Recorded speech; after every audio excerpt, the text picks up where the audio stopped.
The blood-soaked trail stretched behind them like a serpent's tail as the two women collapsed beneath the scorching New Mexico sun, their bodies failing them with every labored breath. It was 1878, and the unforgiving desert didn't care who lived or who died. It simply watched and waited. Daniel Anderson pulled hard on his horse's reins when he spotted them from the ridge. Two crumpled forms, one in faded blue, the other in dusty brown, lay motionless against the parched earth. Most folks riding these parts would keep going. Two more casualties of the dangerous frontier wasn't unusual, but something made him pause. "Whoa, Thunderbolt," he murmured to his Palomino stallion, narrowing his eyes against the harsh glare. "Let's take a closer look." As he approached, he saw they were women, one fair-haired, one dark, both bloodied and beaten. Their supplies were gone, horses nowhere to be seen. It didn't take much to figure what had happened. Bandits. The territory was crawling with them these days. The dark-haired woman stirred slightly, a faint moan escaping her cracked lips. Her companion remained deathly still. A less experienced traveler might have hesitated. Two wounded strangers meant danger, complications, responsibility. Daniel had seen enough death in his 30 years to know that hesitation usually meant more graves. He dismounted swiftly, kneeling beside them. The fair-haired woman's pulse was faint, her skin hot with fever. The dark-haired one opened her eyes, startling green against her dirt-streaked face. "Leave us," she whispered hoarsely. "They'll come back." "Who will?" Daniel asked, already reaching for his canteen. "Dugan's men, they took everything." Her voice cracked. "My sister, is she?" Daniel glanced at the other woman. "She's alive, but barely. You both need help." "Go," she insisted. "They'll kill you too." The cowboy's jaw tightened, his blue eyes hardening like river stones. He'd fought Apaches and outlaws, survived droughts and blizzards. He wouldn't be scared off by some gang of thieves. "Not while I'm still breathing," he said firmly. "What's your name?" "Teresa Abbott," she replied weakly. "That's my sister Tabitha." Daniel nodded, already formulating a plan. "Well, Teresa Abbott, today's your lucky day. I'm getting you both out of here." He worked quickly, using his bandana to clean the worst of Tabitha's head wound. She remained unconscious as he carefully lifted her onto his horse. Teresa managed to stand with his support, though she swayed dangerously. "My ranch is about 3 hours south," he explained.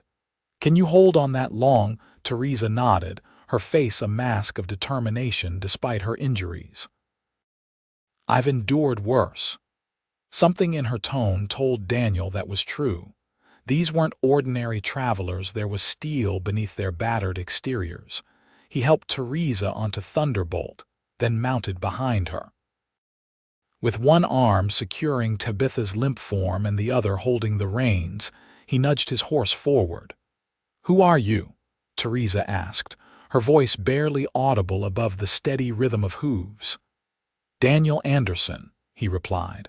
"Just a rancher who doesn't like finding women left for dead." As they rode south, Daniel kept alert, scanning the horizon for any sign of Dugan's gang. The women's weight against him was a reminder of how precious and fragile life could be out here. He'd buried too many friends in this unforgiving land. He wouldn't add these sisters to that count. Teresa drifted in and out of consciousness, occasionally murmuring things that made little sense. Fragments about a document, their father, and someone called the colonel. Daniel focused on keeping them all balanced on Thunderbolt, impressed by how steadily his horse carried the unusual load. The sun was low in the sky when his modest ranch came into view. It wasn't much a sturdy cabin, a small barn, and a corral with a few horses, but it was his. He'd built it with his own hands after leaving the cavalry 5 years ago, determined to make something honest in a dishonest world. His ranch hand, Miguel Ortega, came running from the barn when he saw them approaching. Dios mío, what happened? The young Mexican called out. Found them abandoned on the northern trail, Daniel explained, carefully dismounting. Bandits Dugan's crew, she said. Miguel's expression darkened. Those devils. They've been raiding all through the territory. Together they carried the women into the cabin. Daniel's housekeeper, an older Navajo woman named Sarah, gasped when she saw their condition but immediately began gathering medical supplies. The fair one has fever, Sarah observed, placing a weathered hand on Tabitha's forehead. Bad. Do what you can, Daniel instructed. Miguel, ride to town for Doc Phillips. Town's half a day's ride, Miguel reminded him, and the doc might be out on calls. Daniel nodded grimly. Then you'd better ride fast. As Miguel departed, Daniel helped Sarah clean and dress the women's wounds. Teresa had a deep gash along her ribs and numerous bruises, but Tabitha's condition was more concerning. Her breathing was shallow, and the wound at her temple had become infected. They were left to die, Sarah said softly as she applied a poultice to Tabitha's head. Why not just kill them outright? Daniel had been wondering the same thing. Maybe they thought they had. Teresa stirred as Sarah washed the dried blood from her face. Her eyes fluttered open, panic immediately setting in as she tried to sit up. Tabitha, she cried, wincing at the pain the sudden movement caused. Easy, Daniel said, gently pressing her back down. Your sister's right here. We're taking care of you both. Teresa's wild eyes found his face, recognition slowly dawning. The cowboy, you really came for us. I did, he confirmed. You're at my ranch now. My hand has gone for a doctor. She relaxed slightly, though her gaze kept drifting to her sister. Will she live? Daniel exchanged a glance with Sarah, who gave a slight shrug. We're doing everything we can, he answered honestly. What happened out there, Miss Abbott? Teresa closed her eyes briefly, as though organizing her thoughts. We were traveling to Santa Fe, our father. He died last month in St. Louis left us some property out here. We had papers, deeds.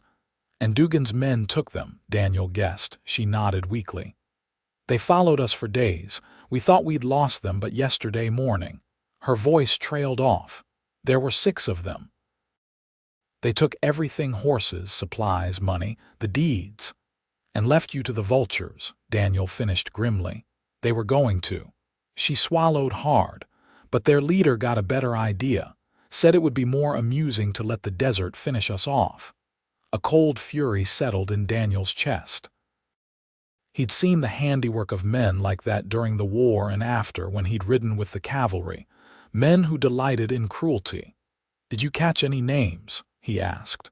The leader was called McCrae, big man with a scar down his cheek. She paused, gathering strength.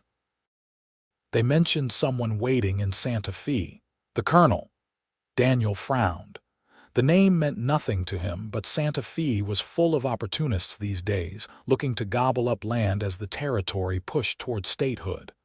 Rest now, he advised, seeing her eyelids drooping. You're safe here.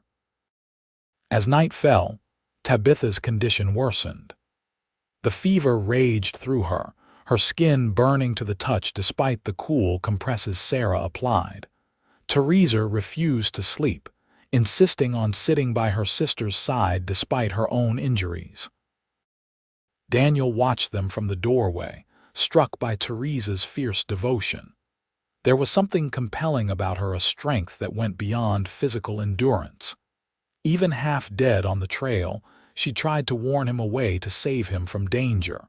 Around midnight, Tabitha began to convulse. Daniel helped Sarah turn her onto her side while Teresa looked on in horror. What's happening? She demanded, her voice breaking. The fever, Sarah explained grimly. It fights her. When the seizure passed, Tabitha lay unnaturally still. For one terrible moment, Daniel thought they'd lost her, but then he detected the shallow rise and fall of her chest. Teresa collapsed back in her chair, tears streaming down her face.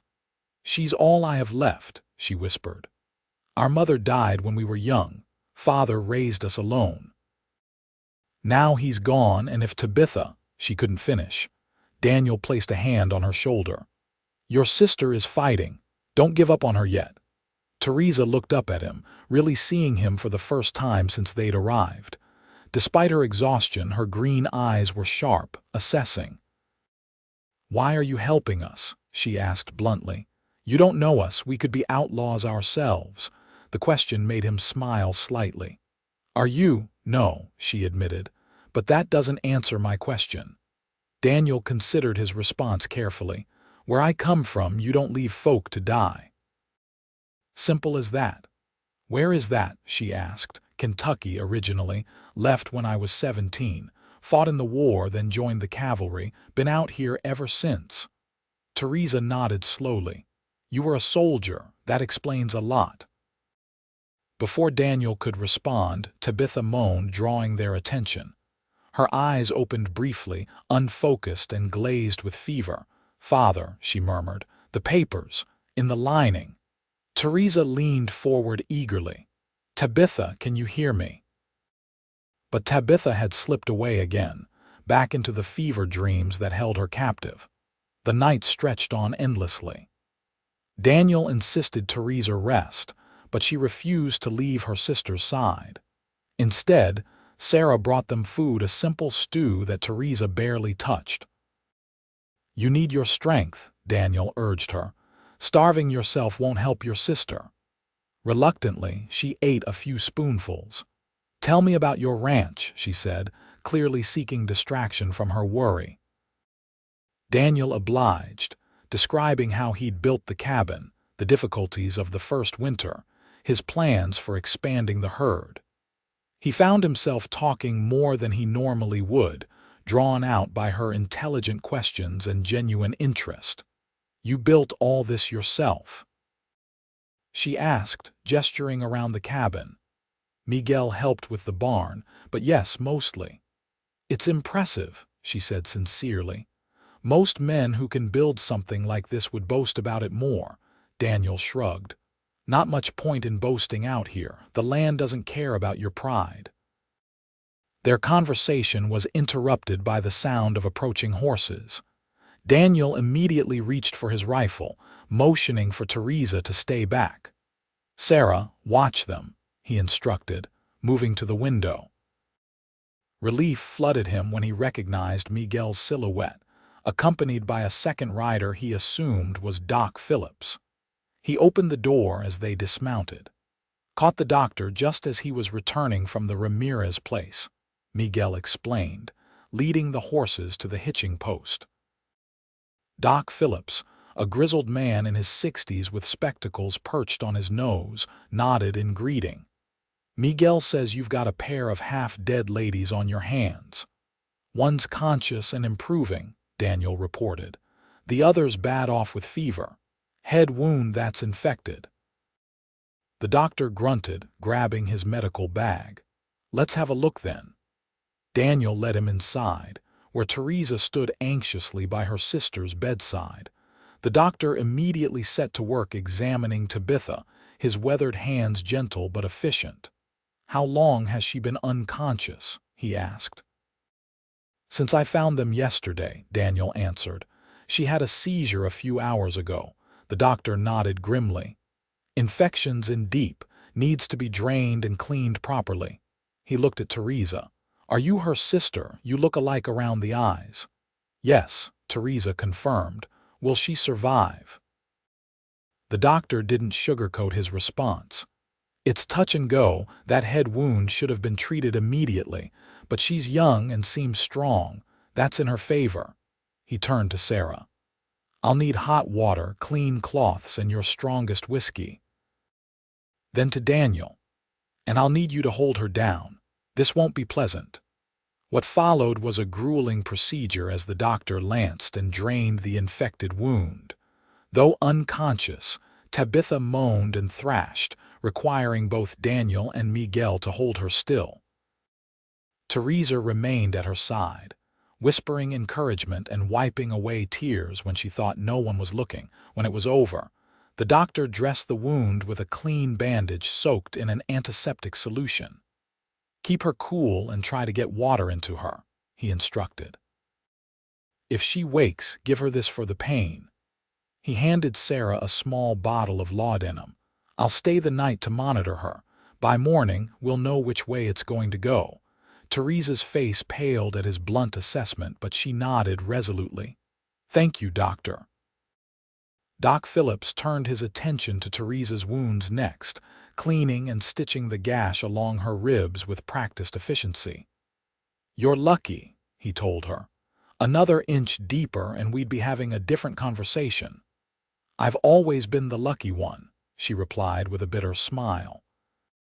"My sister takes after our mother, fragile but determined. I'm built like our father."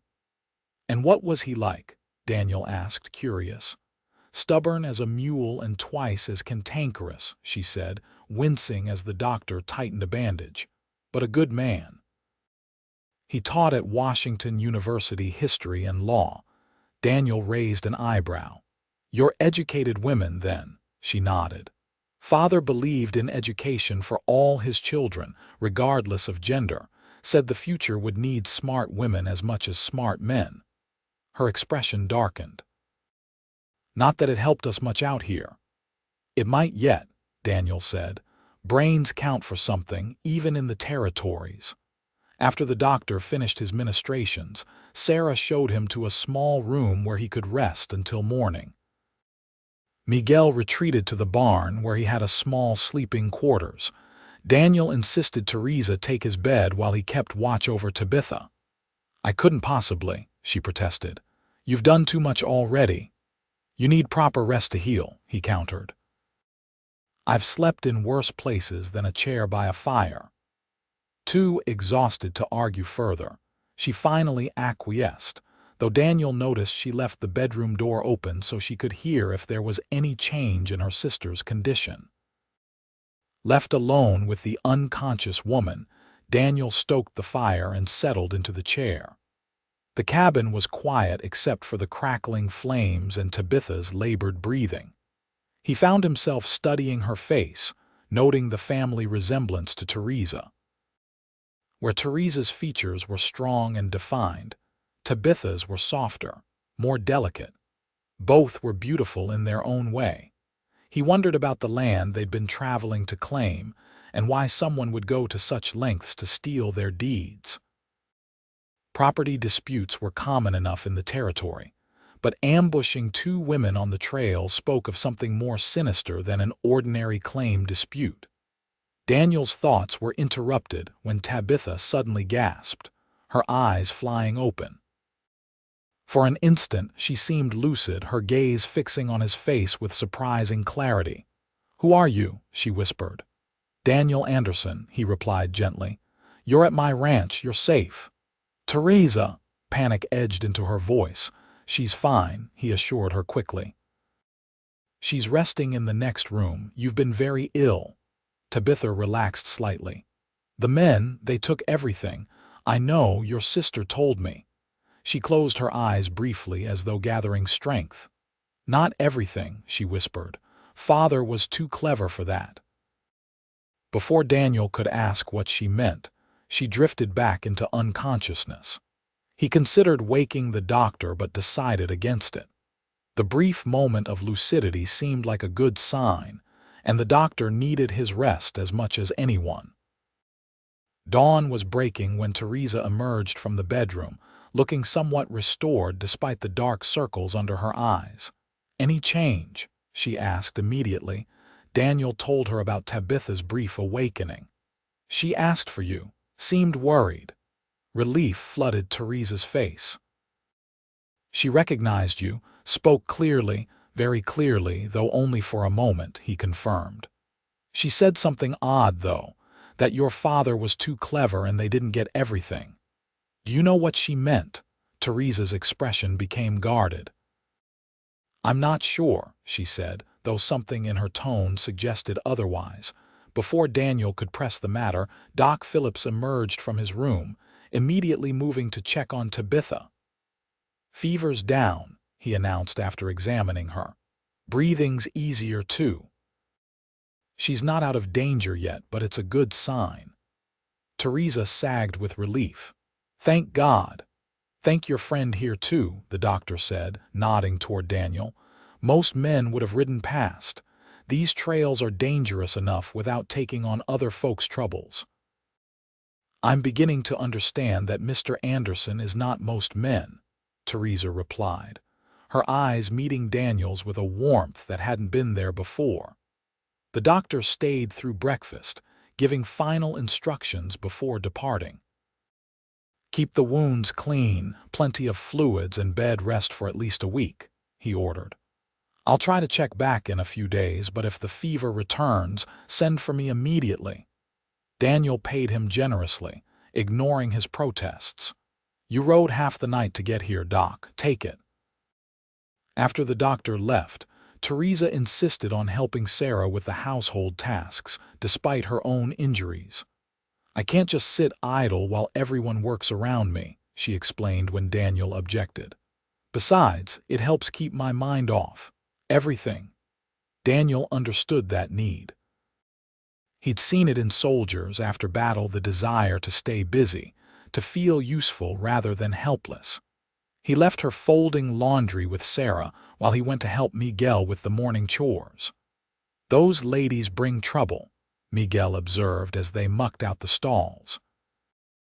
Dugan's men don't forget easily, and this colonel they mentioned sounds like a powerful enemy. Probably, Daniel agreed, pitching a forkful of hay, but I'm no stranger to trouble, Miguel grinned. No, patron, you are not, but usually you don't invite it into your home. Daniel couldn't argue with that. Still, as he glanced back toward the cabin, he couldn't bring himself to regret his decision. Something about Teresa Abbott had gotten under his skin in a way no woman had managed in years. The day passed in a routine of chores and regular checks on Tabitha, who remained unconscious but stable. By evening, Teresa was clearly exhausted despite her determination to help. You need rest, Daniel insisted over dinner. Your sister will need your strength when she wakes. I suppose you're right, she conceded. It's just difficult to sit still when there's so much uncertainty ahead. Tell me about this property you were traveling to claim, he suggested, hoping to distract her. What kind of land is it? Teresa hesitated, and he could see her weighing how much to reveal. It's a ranch, she finally said. About 2 days' ride north of Santa Fe. My father bought it years ago as an investment, sight unseen. We never thought we'd actually live there, but after he died. She trailed off.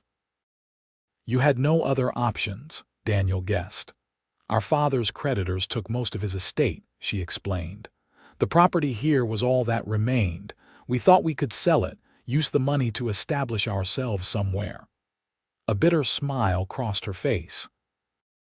We were naive about how things work out here. Daniel nodded thoughtfully. Land's valuable in this territory, especially with statehood on the horizon.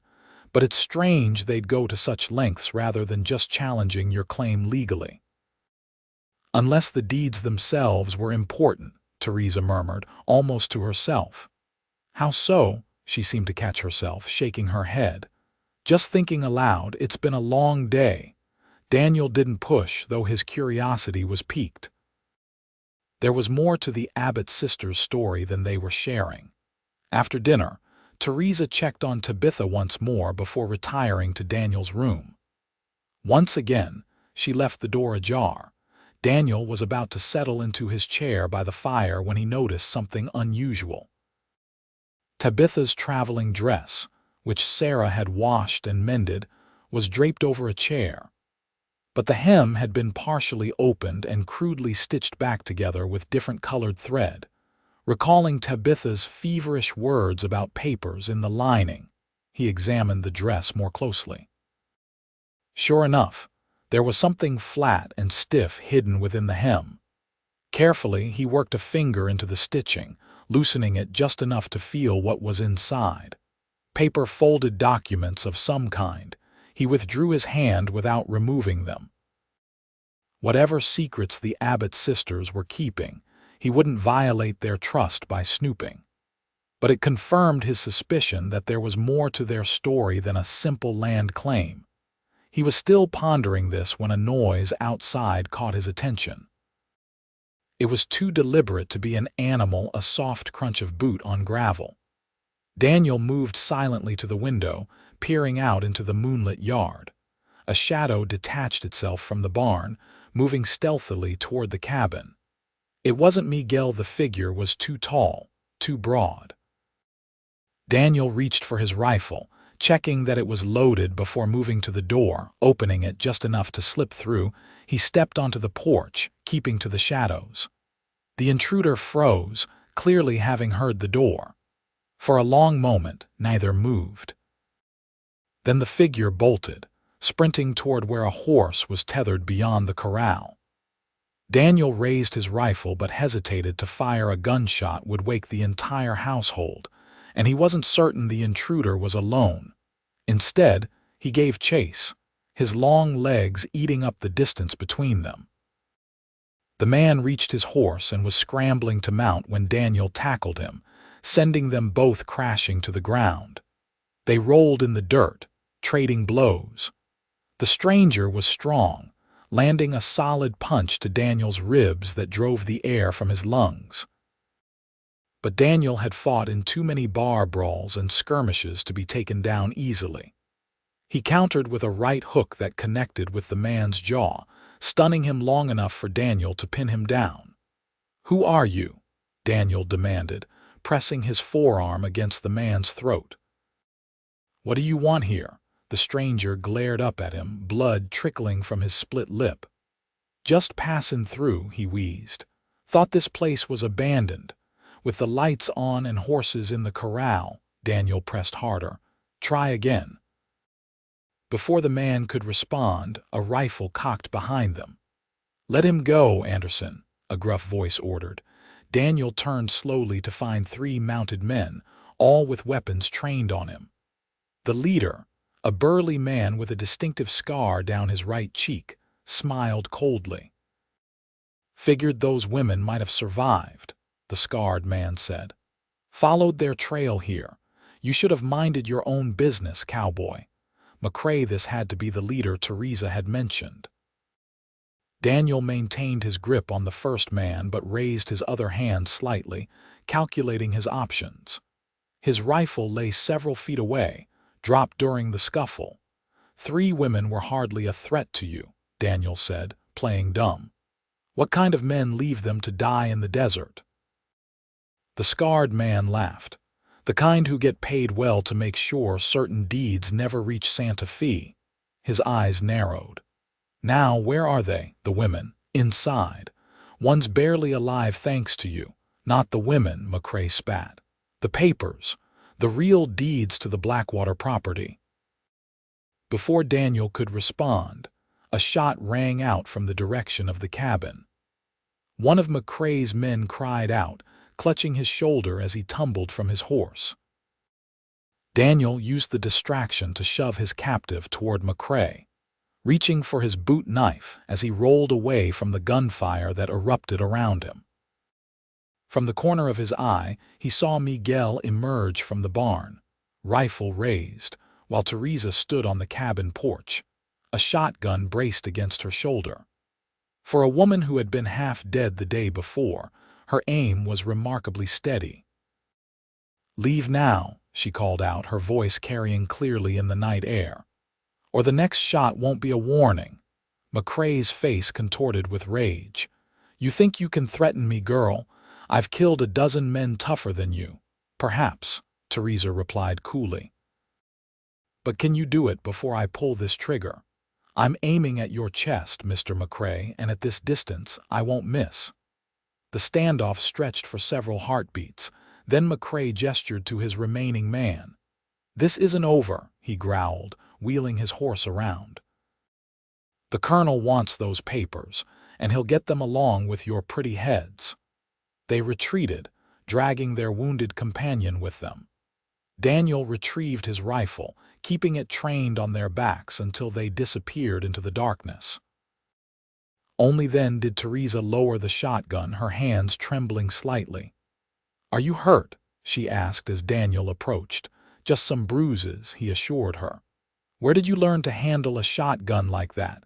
A faint smile crossed her face. "Father believed in practical education as well as academic. He taught us both to shoot after our mother died." Her expression sobered. "They'll be back, won't they?" Daniel nodded grimly. "With more men, most likely. Then we need to leave," she decided. "As soon as Tabitha can be moved." "And go where?" Daniel asked. "Santa Fe. That's where this colonel is waiting, according to what you told me." Teresa bit her lip, indecision clear on her face. Finally, she seemed to reach a conclusion. "You saved our lives," she said. "You deserve the truth, but not out here." Inside, Miguel kept watch while Sarah tended to Tabitha, who remained oblivious to the commotion. Teresa retrieved her sister's dress, carefully opening the hidden compartment in the hem. From it, she withdrew several folded documents. "These are what they're after," she explained, spreading the papers on the table. "The deed to our father's property is genuine, but it's not what makes these valuable." She pointed to one of the documents. "This is a survey map completed just before my father purchased the land. It shows something he didn't even realize until recently: a vein of silver running through the northern section of the property." Daniel examined the map with interest. "A silver mine would be worth killing for. Especially one that no one else knows exists," Teresa agreed. "My father discovered the survey's significance just before he died. He hid these copies, suspecting that someone had already learned about the silver and might try to take the land." "The colonel," Daniel guessed. Teresa nodded. "We believe he's Colonel Walter Thornton, a businessman from Denver who tried to buy our father's property for a fraction of its worth shortly before his death. When father refused, the colonel became insistent. Father feared for our safety, so he made copies of the deeds and the survey. He sent the originals to a lawyer in Santa Fe, but kept these hidden as insurance. And Dugan's men took the regular copies you were carrying, not realizing the real ones were sewn into your sister's dress," Daniel concluded. "Exactly," Teresa confirmed. "Tabitha insisted on hiding them there. She said no one would suspect her, they'd focus on me as the older sister." Daniel leaned back, processing this new information. "So the colonel hired McCrae's gang to intercept you before you could reach Santa Fe and claim the property legally." "That's our theory," Teresa said. "But we can prove nothing without reaching Santa Fe and finding father's lawyer.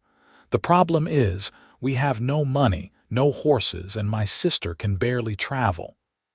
"And McCrae knows you're here now," Miguel added from his position by the window. "They'll be watching the trails." Daniel considered their options. "We could send for the marshal in Santa Fe, but that would take days. By then, the colonel might have found a way to file a false claim on the property. Or sent more men to finish what McCrae started," Teresa said grimly. Daniel made his decision. "We'll leave at first light, all of us. We'll take the western trail through Apache Pass. It's longer but less traveled." "Apache Pass?" Miguel looked concerned. "The tribes have been restless lately." "I know some of the Apache leaders from my cavalry days," Daniel explained. "They're more likely to let us pass than McCrae is." Teresa studied him with newfound respect. "You're risking a lot for people you barely know." Daniel met her gaze steadily. "I made a choice when I found you on that trail. I'm seeing it through." Something passed between them in that moment, a connection that transcended their brief acquaintance. Teresa nodded slowly. A silent understanding reached. "We should all get some rest," she finally said. "Tomorrow will be difficult, especially for Tabitha." They prepared through the night, gathering supplies and readying the horses. Sarah mixed medicines for Tabitha and packed bandages for the journey. Miguel cleaned and loaded every weapon they possessed. distributing them among the travelers. Daniel spent time with each of his horses, selecting those best suited for the difficult journey ahead. For Tabitha, who couldn't ride alone in her condition, he prepared a travois, a stretcher attached to his most steady mare. When morning came, Tabitha was awake but weak. Teresa explained their situation while Daniel and Miguel kept watch outside. "I'm sorry," Tabitha whispered, her face pale but determined. "This is my fault. I insisted we make the journey alone." "Hush," Teresa soothed. "You couldn't have known what would happen. Besides, if we hadn't come this way, we would never have met Mr. Anderson." Tabitha's eyes moved to the door where Daniel stood. "He's risking everything for us." "Why?" Teresa followed her gaze. "I don't know," she admitted softly, "but I'm grateful he is." They departed as the sun crested the horizon, a small caravan moving westward. Daniel led the way with Teresa riding beside him. Miguel followed, leading the mare that pulled Tabitha's travois. Sarah rode behind, keeping a watchful eye on their back trail. The first few hours passed without incident, though Tabitha's condition was a constant concern. They stopped frequently to check on her, give her water, and adjust her position on the travois. Around midday, Daniel called a halt in a small canyon that offered shade and protection. "We'll rest here for an hour," he announced. "The horses need it, and so does Miss Tabitha." While the others saw to Tabitha and prepared a simple meal, Daniel climbed to a high point to survey their surroundings. The desert stretched endlessly in all directions, broken only by the occasional mesa or rocky outcropping. No sign of pursuit yet, but that didn't mean they weren't being followed. He was startled when Teresa appeared beside him, moving with surprising stealth despite her injuries. "See anything?" she asked quietly. He shook his head. "Not yet, but McCrae strikes me as a persistent man." Teresa hugged her arms around herself despite the heat. "I keep thinking about what might have happened if you hadn't found us," she admitted. "We would have died out there and no one would ever have known." "But I did find you," Daniel reminded her, "and you're both going to be fine." She turned to face him directly. "Why did you stop that day? Truly, you must have known it could be dangerous." Daniel considered the question seriously. "I've seen too much death," he finally said. "During the war with the cavalry, even out here on my own. After a while, you start to feel responsible, not for everything, but for what's right in front of you." He met her eyes. "You were right in front of me." Teresa studied him as though seeing past his weathered exterior to something deeper. "Most men would have ridden on," she said. "Even good men." "I'm not sure I qualify as good," Daniel replied with a wry smile. "Just stubborn." "I think you're both," she said softly. Her hand brushed his, a fleeting touch that sent an unexpected current through him. "Thank you, Daniel Anderson, for being stubborn enough to save us." Before he could respond, she had turned and descended back toward the camp, leaving him with a strange warmth that had nothing to do with the desert sun. They continued their journey through the afternoon, pushing the horses as hard as they dared given Tabitha's condition. The landscape grew increasingly rugged as they approached Apache territory, with narrow passes and steep ravines that would be treacherous in the dark. "We should make camp soon," Miguel suggested as the sun began to set. "There's a small valley ahead with water and good cover." Daniel nodded his agreement. "We'll stop there for the night."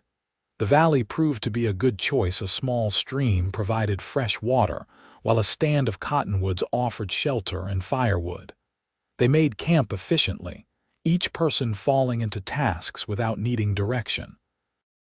Tabitha seemed somewhat improved after the day's rest, managing to sit up and take some broth that Sarah prepared. Her color was better, though she remained weak. "How much farther to Santa Fe?" she asked as Teresa checked her bandages. "Another 3 days at this pace," Daniel answered. Two, if we could ride harder, but the travois slows us down. I'm sorry to be a burden, Tabitha said, genuine distress in her voice.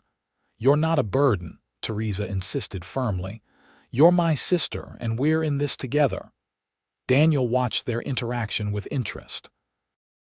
The sisters were clearly close, but there was something in Teresa's protective manner that went beyond ordinary sibling affection. It reminded him of how he'd felt about his younger brother before typhoid had taken him, responsible, protective, willing to do anything to keep him safe. After dinner, they established a watch rotation. Daniel took the first shift, settling on a rocky outcropping that provided a good view of the approaches to their camp. The night was clear, stars speckling the vast desert sky like diamonds scattered across black velvet. He was startled from his contemplation when Teresa appeared, a blanket wrapped around her shoulders against the desert chill. "You should be resting," he said as she sat beside him. "I tried," she replied. "Too many thoughts racing through my mind." She glanced at him. "I could take over your watch if you're tired." Daniel shook his head. "I'm fine. Used to long nights." They sat in companionable silence for a while, the only sounds the soft murmur of the stream and the occasional call of a night bird. "Tell me about your ranch," Teresa finally said. It seemed peaceful. Daniel smiled slightly. "It is most days. I built it to be a place where I could leave the war behind, somewhere quiet where the only battles are against drought and coyotes." "Do you regret leaving it?" she asked. "To help us, I mean." "No," he said without hesitation. "The ranch will be there when we get back." Teresa caught his use of we but didn't comment on it. Instead, she asked, "What made you settle there? It's quite remote." "That was the appeal," he admitted. "After years of following orders and living surrounded by other men, I wanted space. Room to breathe." "Sounds lonely," she observed. "Sometimes," he acknowledged, "but there's peace in solitude." Teresa pulled her blanket tighter. "I wouldn't know. I've spent my life surrounded by people, first at home with Father and Tabitha, then at the women's college where I taught literature." Daniel raised an eyebrow in surprise. "You're a teacher," she nodded. "Was. The school closed when its benefactor withdrew his funding. Another reason we had to come west, there were no positions available for female professors." "Their loss," Daniel commented. "You strike me as someone who would inspire students." Teresa smiled, pleased by the compliment. "I loved teaching. The moment when a student truly understands something new, when you see that spark of comprehension, there's nothing quite like it." "And now you'll be a rancher," Daniel observed. "Quite a change." "Life rarely follows the path we expect," she replied philosophically. "When I was a girl, I imagined I'd marry a professor like my father, have a house full of books, and spend my days in academic debate." She laughed softly. "Instead, here I am in the middle of nowhere with a gunshot wound, fleeing bandits." "With a cowboy," Daniel added with a hint of amusement. "With a cowboy," she agreed, her voice warming. "Perhaps the unexpected path has its merits after all." Their eyes met in the darkness, and Daniel felt something shift between them, a recognition of mutual attraction that had been building since that first day on the trail. He found himself leaning toward her slightly, drawn by an invisible pull. The moment was shattered by a low whistle from below, Miguel's signal that it was time to change the watch. Teresa drew back, a flush coloring her cheeks that was visible even in the moonlight. "I should let you rest," she said, rising quickly. "Good night, Mr. Anderson." "Daniel," he corrected gently. "After all this, I think we can use first names." She paused, a smile touching her lips. "Good night, Daniel." "Good night, Teresa." As she disappeared into the darkness toward the camp, Daniel released a slow breath, wondering at the feelings this woman had awakened in him after years of emotional solitude. It was unexpected, inconvenient, and entirely welcome. The night passed without incident, and they were on the move again by dawn. The terrain grew increasingly challenging as they entered the foothills, forcing them to slow their pace for Tabitha's sake. By midday, they had reached the entrance to Apache Pass. "We need to be especially careful here," Daniel warned the group. "This is Apache land. They tolerate passage if you show respect, but they're wary of strangers." "Will they attack us?" Teresa asked, concern evident in her voice. "Not without provocation," Daniel assured her. "I've dealt with them before. If we're approached, let me do the talking." The pass was a natural corridor between towering rock formations, in places barely wide enough for two horses to ride abreast. They proceeded cautiously, alert for any sign of danger. They were halfway through when Daniel raised his hand, signaling a halt. Ahead, 3 mounted Apache warriors had appeared, seemingly from nowhere, blocking their path. "Stay calm," Daniel murmured to the others. "No sudden movements." He nudged his horse forward slowly, raising his empty hand in greeting. "I seek passage through your lands," he called out in the limited Apache he had learned during his cavalry days. "We travel in peace." The lead warrior, distinguished by the eagle feathers in his hair, studied them intently. "Many white men say they come in peace," he replied in heavily accented English, "but they bring war and disease." "I am Daniel Anderson," Daniel introduced himself. "I rode with Yellow Horse against the Comanche 3 summers ago." Recognition flickered in the warrior's eyes. "The one they call Blue Eyes who fights like Mountain Lion," he acknowledged. "Yellow Horse speaks of you." Daniel inclined his head, relieved. "These are my friends. One is wounded. We seek safe passage to Santa Fe." The warrior conferred briefly with his companions in their native language. Finally, he turned back to Daniel. "White men follow your trail," he informed them. 6 riders, heavily armed. They camp at the eastern entrance to our lands. McCrae and his men, they must have picked up their trail after all. They are not our friends," Daniel explained grimly. "They seek to harm these women." The warrior's expression remained impassive, but something in his eyes hardened. The Apache might be fierce enemies, but they had their own code of honor, and attacking women violated it. "You may pass," he decided. "We will delay those who follow." Daniel nodded gratefully. "We are in your debt." The warriors moved their horses aside, allowing the small caravan to continue. As they passed, the lead warrior called out, "Yellow Horse camps near the western exit. Tell him Gray Wolf sends greetings." "I will," Daniel promised. Once they were out of earshot, Teresa moved her horse alongside Daniel's. "That was remarkable," she said quietly. "I've only ever heard stories about the Apache, most of them terrifying." "Like most people, they're complex," Daniel explained. "Capable of great violence but also great honor. They value courage and respect straight talking. And apparently they value you," she observed. "Blue Eyes who fights like Mountain Lion." Daniel looked embarrassed. "A misunderstanding. We were attacked by a mountain lion during a hunting expedition. I was lucky with my shot." "I doubt luck had much to do with it," Teresa replied with a smile.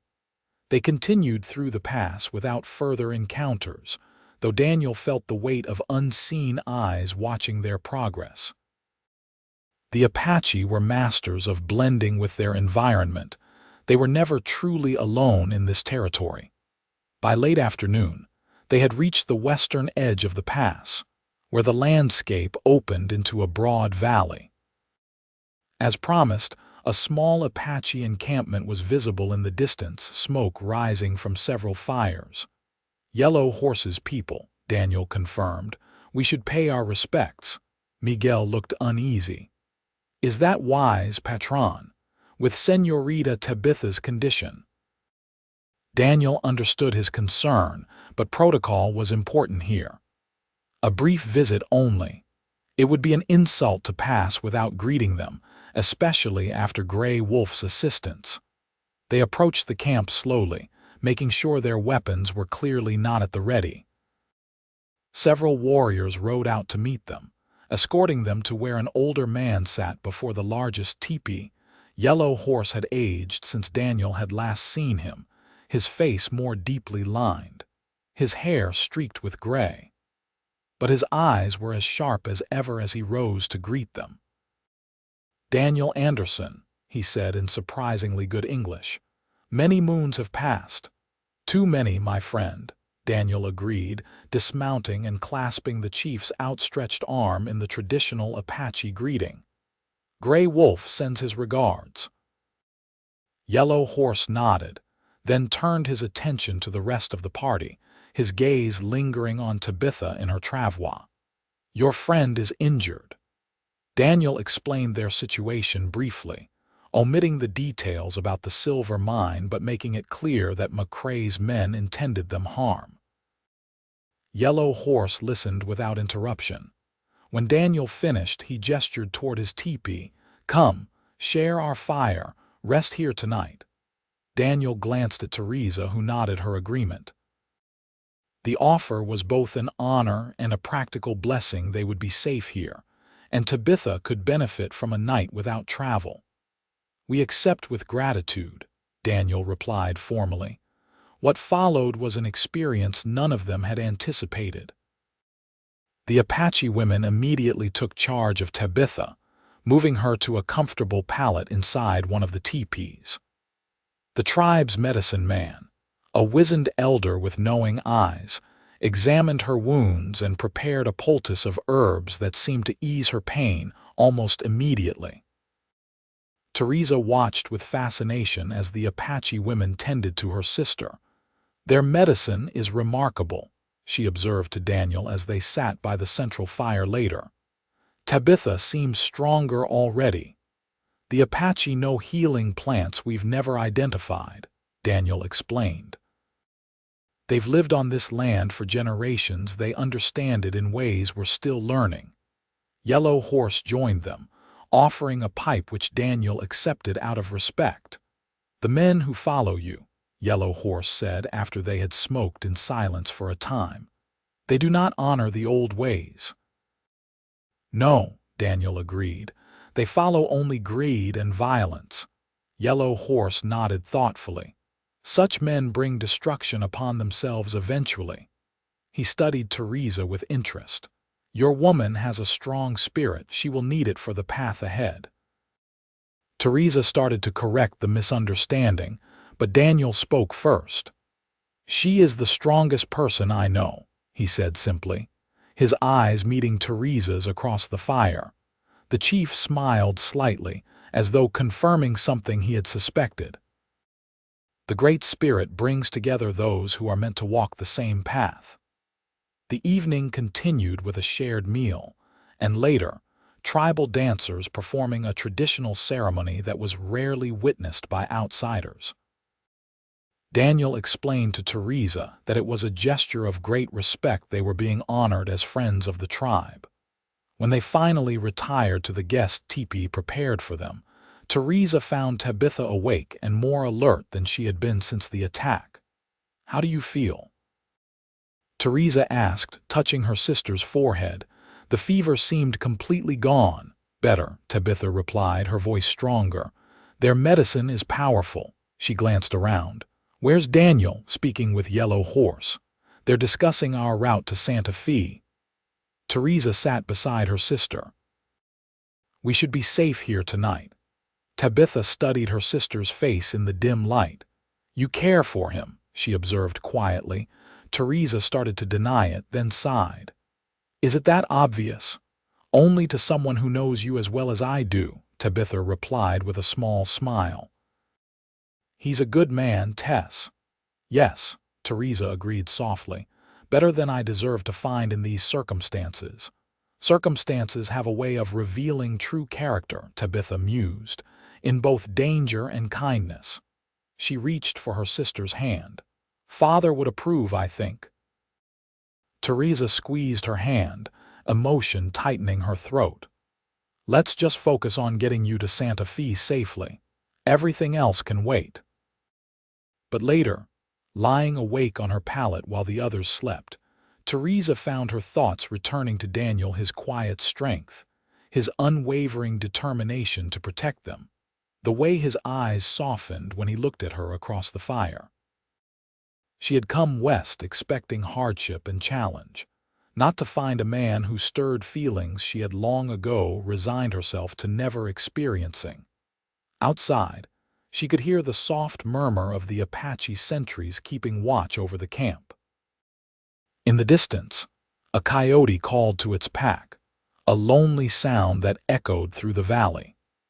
For the first time since they'd been attacked on the trail, Teresa felt truly safe and knew that feeling was entirely due to the cowboy who had refused to ride past two dying women.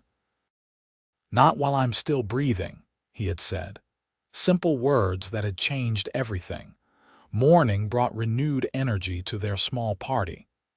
Tabitha was remarkably improved, able to sit up and even stand briefly with assistance. The Apache medicine man provided additional herbs for their journey, demonstrating to Sarah how they should be prepared.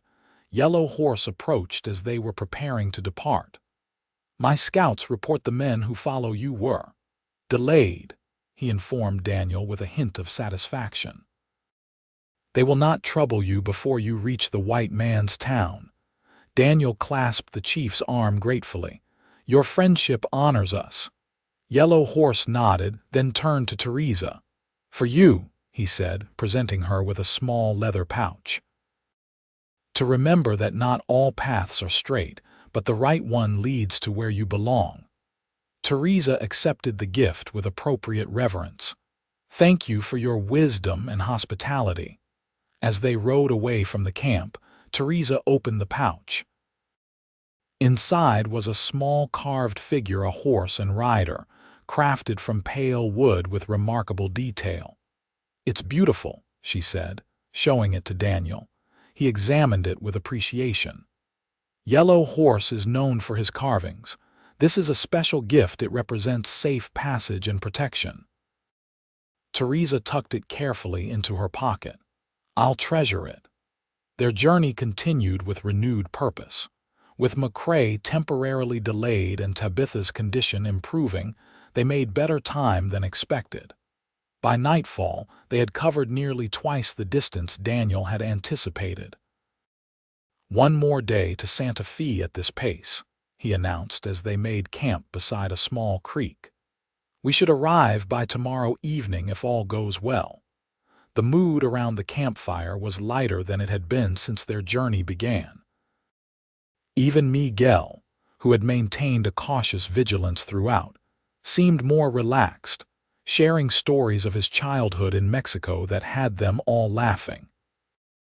Tabitha, though still confined to her makeshift bed, was animated enough to join the conversation, her natural wit emerging as her strength returned. "I begin to think we might actually succeed," she remarked to Daniel as he checked her bandages. "Thanks to you." "Thanks to all of us," he corrected, "and to a certain stubborn pair of sisters who refused to die when they were supposed to." Tabitha smiled wryly. "Abbots are notoriously bad at following expectations.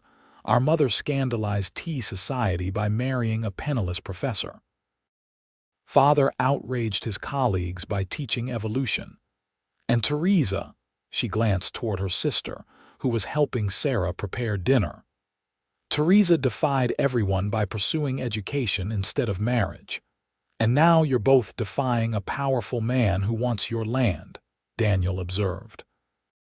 "Family tradition," Tabitha replied with a hint of pride. Then, more seriously, "What will you do once we reach Santa Fe?" "Return to your ranch," Daniel hesitated. It was a question he'd been avoiding in his own mind. "I suppose so," he finally said. "It's my home." Tabitha studied him thoughtfully. "Places are just places until people make them matter," she said quietly. "My sister has never had a true home, not since our mother died. Father was always restless, moving us from one university to another. "What are you suggesting?" Daniel asked, though he knew perfectly well. "Nothing," Tabitha replied innocently. "Just an observation between friends." The evening progressed pleasantly, with a meal of rabbit stew that Sarah had prepared and coffee that Miguel brewed strong enough to wake the dead, as he proudly proclaimed. As the others settled for the night, Daniel took the first watch, climbing to a ridge that provided a good vantage point of the surrounding area. The night was clear again, the moon nearly full, casting silver light across the landscape. He was not surprised when Teresa joined him some time later, as had become their custom. "Everyone's asleep," she reported, settling beside him. "Even Tabitha, though she fought it as long as she could." "She's getting stronger," Daniel observed. "The Apache medicine worked wonders." "Yes." Teresa drew her knees up, wrapping her arms around them. "She asked me what we'll do after Santa Fe, after we secure the property." Daniel glanced at her. "What did you tell her?" "That I don't know," she admitted. "Everything has happened so quickly. 2 weeks ago we were in St. Louis, packing Father's belongings. Now we're here running for our lives, fighting for land we've never seen." "Do you regret coming west?" Daniel asked. Teresa considered the question seriously. "No," she finally said. "Despite everything, no. There's a freedom here I never felt back east. A sense that anything is possible." She turned to face him directly. "What about you? Do you regret stopping on that trail?" "Never," he said without hesitation. "Some decisions, you know, are right the moment you make them." Their eyes held in the moonlight, the connection between them strengthening with each passing moment. Daniel reached out slowly, brushing a strand of hair from her cheek. His touch lingered, gentle against her skin. "Teresa," he said softly. "When this is over," she placed her fingers against his lips. "Not yet," she whispered. "Let's see this through first, then we'll talk about what comes after." Daniel nodded, understanding her caution. They had known each other only days under the most extreme circumstances. Yet he couldn't deny that what he felt for her was unlike anything he'd experienced before, a certainty, a recognition, as though he'd found something he hadn't realized he was missing. They remained side by side, watching the moon track across the sky, speaking occasionally but mostly comfortable in shared silence. When Miguel came to relieve Daniel's watch, they returned to camp together, their hands finding each other in the darkness. Morning came with a sense of anticipation. They were close to their destination now, perhaps only hours from safety. They broke camp efficiently and were on the trail as the sun cleared the eastern horizon. The landscape gradually changed as they approached Santa Fe, the terrain becoming less rugged, signs of civilization appearing with increasing frequency. They passed small homesteads and farm plots, the occasional wagon on the trail, miners heading toward the hills with hope in their eyes.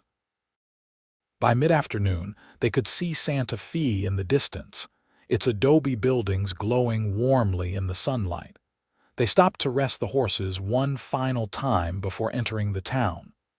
"We should proceed carefully," Daniel advised. "If this colonel is as powerful as you believe, he may have people watching for you." "Father's lawyer is a man named James Harrington," Teresa explained. "His office is on the plaza near the governor's palace. If we can reach him, we should be safe." Daniel nodded thoughtfully. "Miguel and I will enter first, scout the situation. You, Sarah, and Tabitha follow in half an hour. We'll meet at Harrington's office." Teresa agreed to the plan, though she was clearly anxious about separating. "Be careful," she urged. "The colonel wouldn't have gone to such lengths if he wasn't dangerous." "I've faced worse," Daniel assured her with a confidence he didn't entirely feel. Something about this situation had seemed off from the beginning, the elaborate scheme to steal the deeds rather than simply killing the sisters outright. The persistence of McCrae's gang. the involvement of a mysterious colonel. Santa Fe was bustling when they entered, the plaza crowded with traders, soldiers, and local residents going about their business. Daniel and Miguel split up, approaching the town from different directions to better observe any watchers. Daniel located Harrington's office easily enough, a modest building with a painted sign indicating Harrington and Sons, attorneys at law. He positioned himself at a nearby cantina, ordering a coffee and watching the office discreetly. Nothing seemed amiss, though he noted two well-dressed men enter the building shortly after his arrival.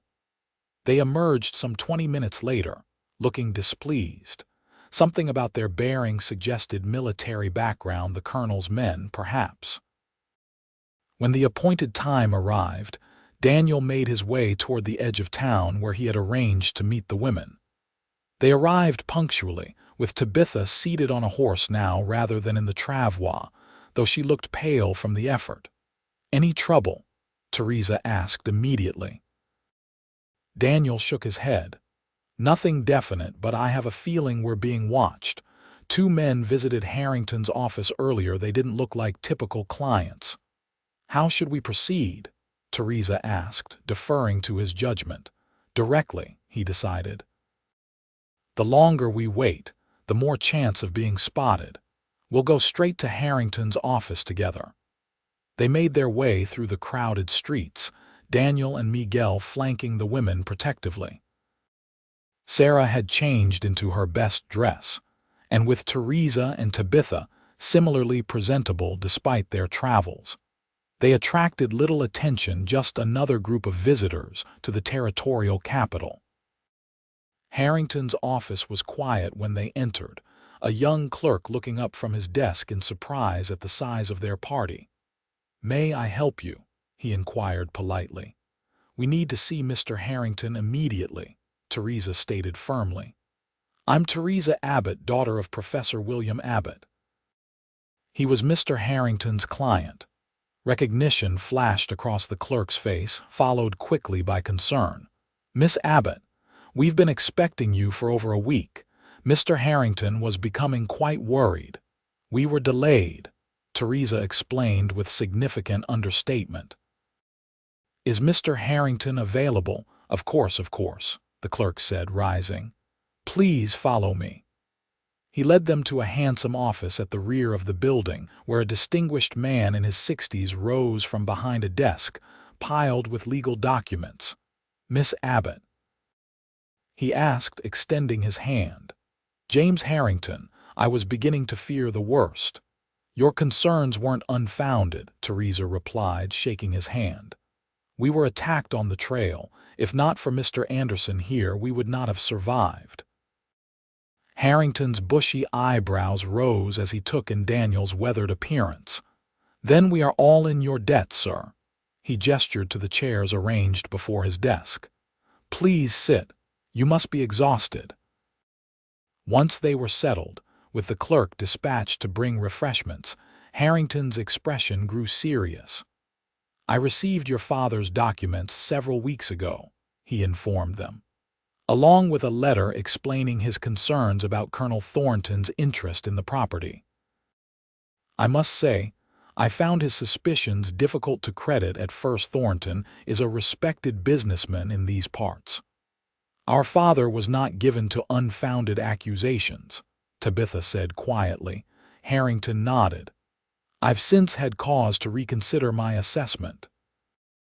3 days ago, Thornton filed a petition with the territorial court, claiming your father sold him the property before his death.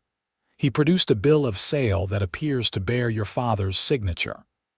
"That's impossible," Teresa exclaimed. "Father would never have sold that land, especially not to Thornton." "I believe you," Harrington assured her. "The signature is suspect, and the witnesses are men known to associate with Thornton, but it creates a legal complication that must be addressed." "The attack on the trail makes more sense now," Daniel observed. "They needed to prevent you from reaching Santa Fe and contesting Thornton's claim." "Precisely," Harrington agreed. With you presumed dead or missing, and no one to challenge the forged documents, Thornton would eventually secure title to the property. Teresa reached into her pocket, withdrawing the papers they had carried so carefully. "We have the original deed and the survey," she explained. "Our father made copies before he died." Harrington examined the documents with interest, particularly the survey showing the silver deposits. "This explains Thornton's determination," he mused. "A silver mine of this size would be worth a fortune." "Can you help us?" Tabitha asked directly. "Can we prove our rightful ownership?" The lawyer considered carefully. "With these documents and your presence to testify, yes, I believe we can defeat Thornton's claim. But it will take time. The territorial court is notoriously slow." "We don't have time," Daniel interjected. "Thornton's men are still searching for us. They won't stop until they have what they want." Harrington's expression became grim. "Then we must accelerate matters.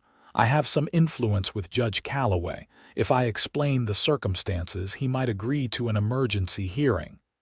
"How soon?" Teresa pressed. "Tomorrow, perhaps the next day at latest," Harrington replied. "In the meantime, you should remain hidden. Thornton has eyes throughout Santa Fe."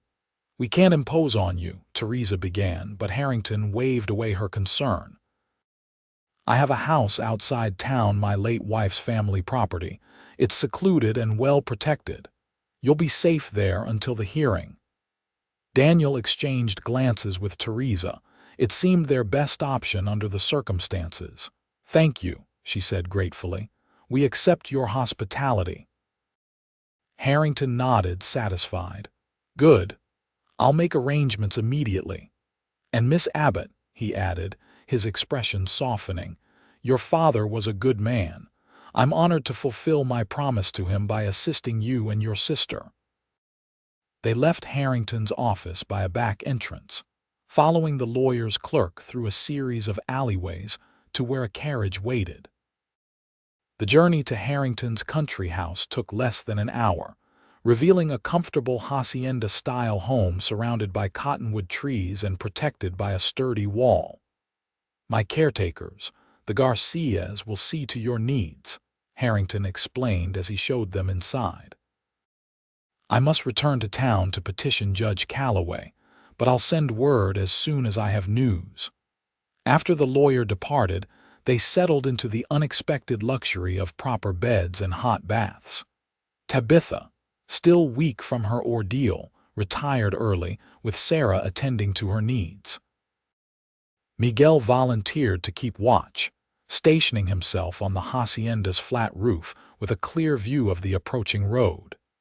Daniel found Teresa on the veranda as evening fell, gazing out at the distant mountains silhouetted against the darkening sky. "Beautiful country," he observed, joining her at the railing. "Yes," she agreed softly. "I can see why my father was drawn to it." They stood in companionable silence for a time, the events of the past days seeming almost dreamlike in the peaceful setting. "What will you do?" Daniel finally asked. "After the hearing, assuming all goes well." Teresa considered the question thoughtfully.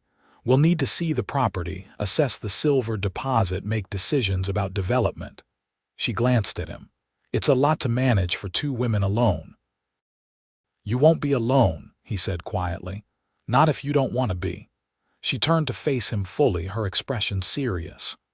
"Daniel, you've already done more than we could ever repay. You don't owe us anything further." "This isn't about obligation," he replied, taking her hands in his. "Teresa, I've lived alone for 5 years, content enough with my solitude. Then I found you on that trail and something changed. I changed." "We've known each other less than 2 weeks," she reminded him, though her hands remained in his. "Under extraordinary circumstances." "Sometimes extraordinary circumstances reveal truths that might take years to discover otherwise," he countered. "I know what I feel. I think you feel it too." Teresa's composure wavered, emotion flickering across her face. I do, she admitted softly, but I'm afraid to trust it. What if it's just gratitude, relief, the intensity of shared danger? Daniel released one of her hands to gently touch her cheek. Then we'll find out together. I'm not asking for promises, Teresa. Just a chance to explore whatever this is between us without the threat of outlaws or land-grabbing colonels. A smile touched her lips. When you put it that way, it sounds quite reasonable. I can be reasonable, he assured her, his own smile emerging. On occasion. The moment stretched between them, charged with possibilities. Slowly, giving her every opportunity to withdraw, Daniel leaned forward. Their lips met in a tentative kiss that quickly deepened as Teresa's arms slipped around his neck. When they finally parted, breathless and a little stunned by the intensity of their connection, Teresa rested her forehead against his chest. I never expected this, she whispered. When we left St. Louis, I thought we were leaving everything behind. I never imagined we might be traveling toward something too. Daniel held her close, savoring the rightness of her in his arms. Life has a way of surprising you, he murmured into her hair, usually when you least expect it. Their peaceful moment was shattered by Miguel's urgent call from the roof. Riders approaching. Many men. Daniel released Teresa immediately, his hand moving to his pistol. Get inside, he ordered. Wake Sarah and check on Tabitha. He sprinted to join Miguel, who was crouched behind the parapet, rifle ready. How many? Daniel demanded. At least 10, Miguel reported grimly. Led by the scarred one McCrae, Daniel swore under his breath. How did they find us? They must have been watching Harrington's office, Miguel guessed. Followed the carriage. Daniel assessed their situation quickly. The hacienda was defensible, thick adobe walls, few windows, good sight lines, but they were outnumbered with 2 injured women to protect. We need to buy time, he decided. Harrington will return eventually, possibly with the marshal. 10 against 2 are not good odds, Patron, Miguel observed dryly. Then we'll have to be particularly convincing, Daniel replied, checking his weapons. I've faced worse. When? Miguel asked skeptically. Daniel grinned despite the gravity of their situation. I'll let you know when I think of it. The riders had stopped just beyond rifle range, clearly assessing the property. McCrae sent 2 men circling the perimeter, looking for weaknesses in the defenses. Daniel returned to the house to find Teresa arming herself with a shotgun while Sarah helped Tabitha to a safer room at the center of the hacienda. McCrae and his men, he confirmed before she could ask. At least 10 of them. Teresa's jaw set determinedly. We have ammunition and supplies. The walls are thick. We can hold out until Harrington returns. Daniel admired her composure in the face of danger. That's the plan. But if things go badly, there's a back trail through the orchard. The Garcias have horses in the stable. I'm not running again, she stated firmly. We've come too far. Any further discussion was interrupted by a shout from outside. Anderson, McCrae's voice carried clearly in the evening air. Send out the Abbott women and the papers. No one needs to die today. Daniel and Teresa exchanged glances. Shall I tell him where he can put that offer? She asked with grim humor. Allow me, Daniel replied, moving to a window. McCrae, he called back. The women are under my protection. The papers are with the court. You've lost. Laughter floated back to them. The court? You mean Harrington? He won't be filing anything. The colonel's men caught up with him on the road back to town. Daniel's blood ran cold at the implication. If Harrington was captured or killed, their chances of proving their case diminished significantly. He's lying, Teresa said, though uncertainty tinged her voice. Trying to make us lose hope. Possibly, Daniel agreed, but we can't count on Harrington's return now. A tense silence fell as they considered their options. Then McCrae called out again, his voice taking on a more menacing tone. Last chance, Anderson. The colonel's growing impatient. Send them out now or we burn you out. He's bluffing, Miguel said from the doorway. Adobe doesn't burn easily. The roof does, Daniel countered grimly. And the orchard. They could surround us with fire. Tabitha appeared in the inner doorway, leaning heavily on Sarah for support. Let me speak to them, she suggested weakly. Distract them while you prepare a defense. Absolutely not, Teresa objected immediately. You can barely stand, which makes me the perfect distraction, Tabitha argued. They'll underestimate me, and I'm tired of being the helpless one in this situation. Daniel studied her determined expression, recognizing the same steel he'd come to admire in her sister. It's too dangerous, he began, but Tabitha cut him off. Everything about this situation is dangerous, she pointed out. But I can buy us time. I won't go outside, just speak from a window. Make them think we're considering their offer. Daniel and Teresa exchanged glances, a silent communication passing between them. 5 minutes, Daniel finally agreed. No more, and stay back from the window. With Sarah's help, Tabitha positioned herself at a small side window, partially hidden by the frame but visible enough to be seen from outside. Mr. McCrae, she called, her voice surprisingly strong. This is Tabitha Abbott. I wish to discuss terms. There was a momentary silence, then the sound of horses moving closer. Miss Abbott, McCrae replied, an oily charm entering his voice. I'm glad to see you recovered from your mishap on the trail. No thanks to you and your men, she retorted. You left us to die. Business, nothing personal, McCrae responded dismissively. The colonel simply wants what's rightfully his. Your father promised him that property. That's a lie, Tabitha called back. My father would never sell to a man like Thornton. While she kept McCrae engaged, Daniel and Miguel moved quietly through the house, positioning themselves at strategic points. Teresa gathered additional ammunition and supplies, distributing them where they would be needed. The colonel is a reasonable man, McCrae continued.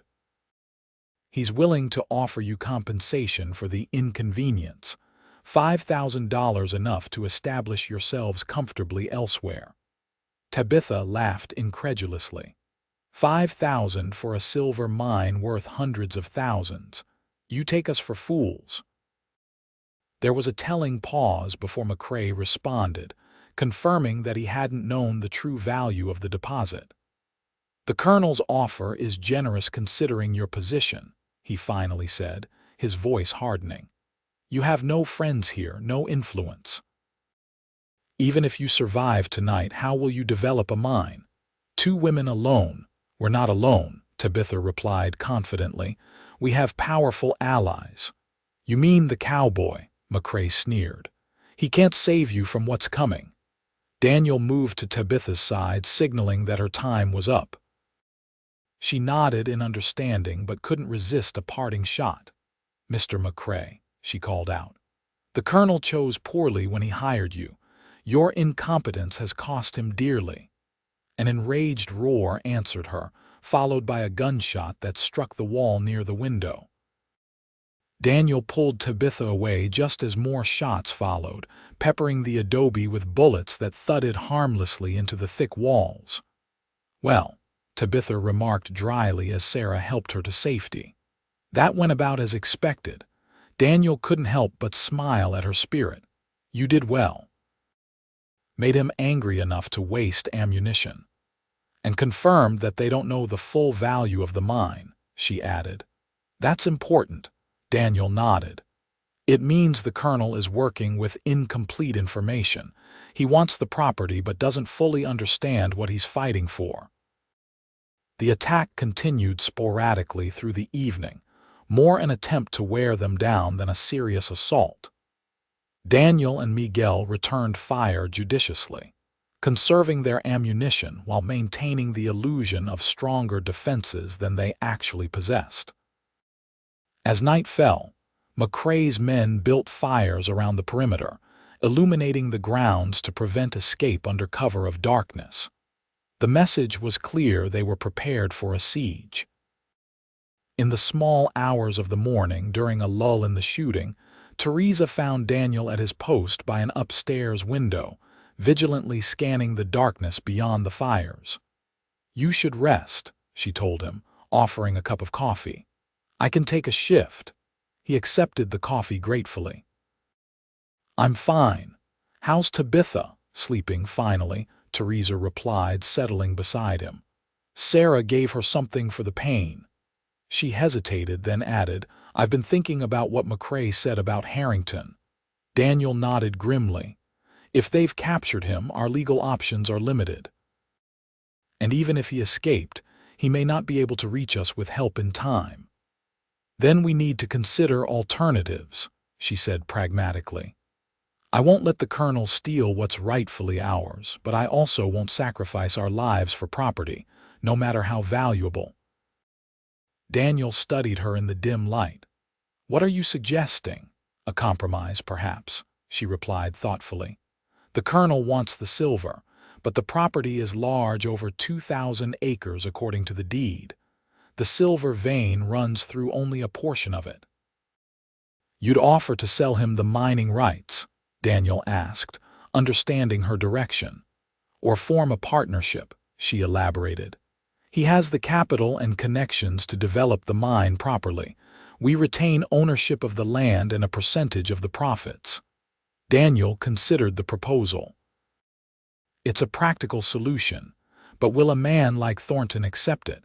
He's already shown he's willing to kill for full ownership." "Men like Thornton understand profit above all else," Teresa argued. "If we make it more profitable to work with us than against us, he might listen. Especially if he realizes the alternative is a protracted legal battle that could expose his criminal activities." "It's worth trying," Daniel conceded. "But how do we approach him? McCrae isn't likely to facilitate a civilized negotiation." "No," Teresa agreed. "But if the colonel is as shrewd as he seems, he'll have someone watching this standoff, someone who reports directly to him rather than through McCrae." Daniel raised an eyebrow, impressed by her insight. "You could be right. The question is how to identify and contact that person."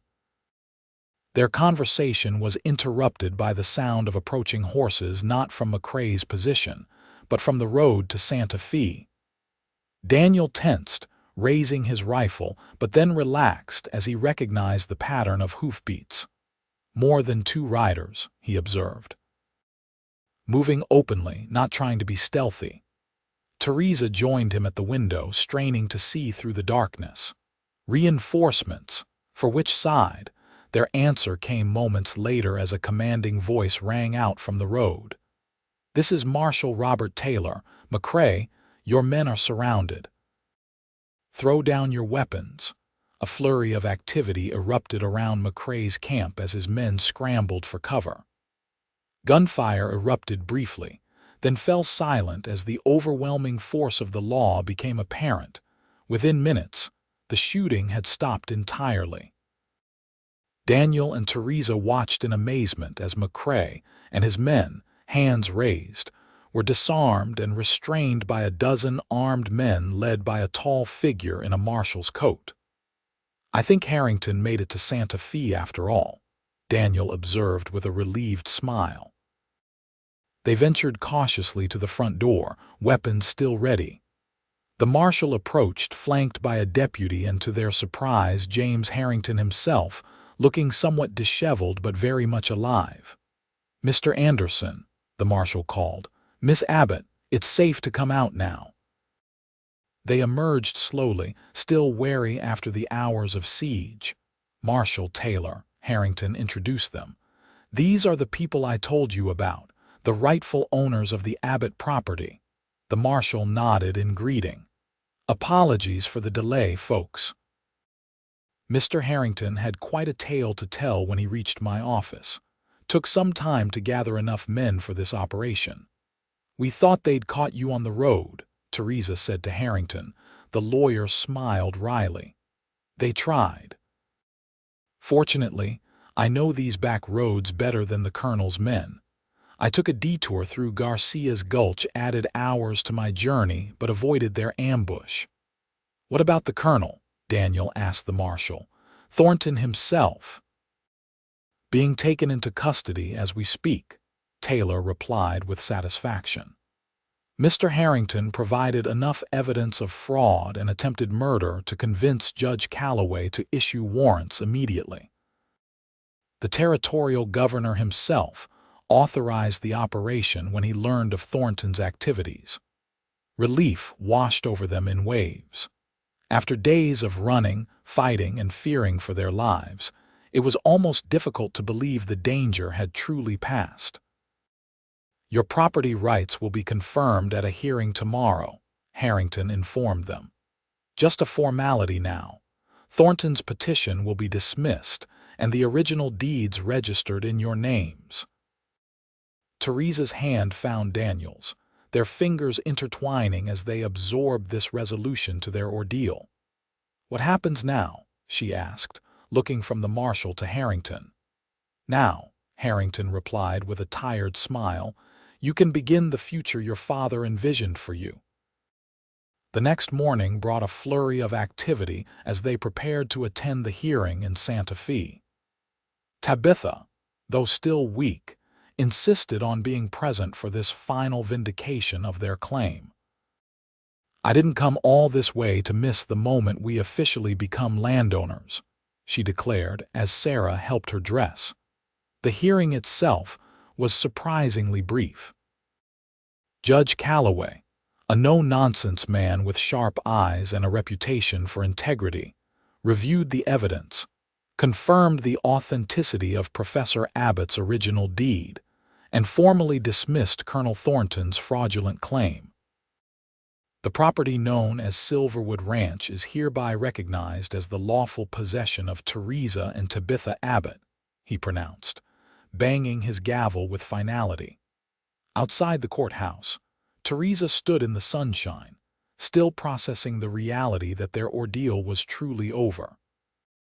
Daniel waited nearby, giving her space while remaining protectively close. Silverwood Ranch, she mused, trying out the name. Father never mentioned he'd named it. A fitting name given what lies beneath it, Daniel observed.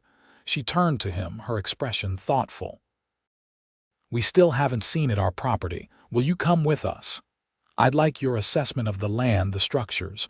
You know ranching in a way we don't. Of course, he agreed readily. Whenever you're ready to make the journey. Teresa glanced at Tabitha, who was engaged in conversation with Harrington nearby. Tabitha needs more time to recover. Perhaps next week when she's stronger, Daniel nodded, hesitating before asking the question that had been on his mind.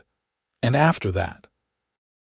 Have you decided what you'll do with the ranch? With the mine?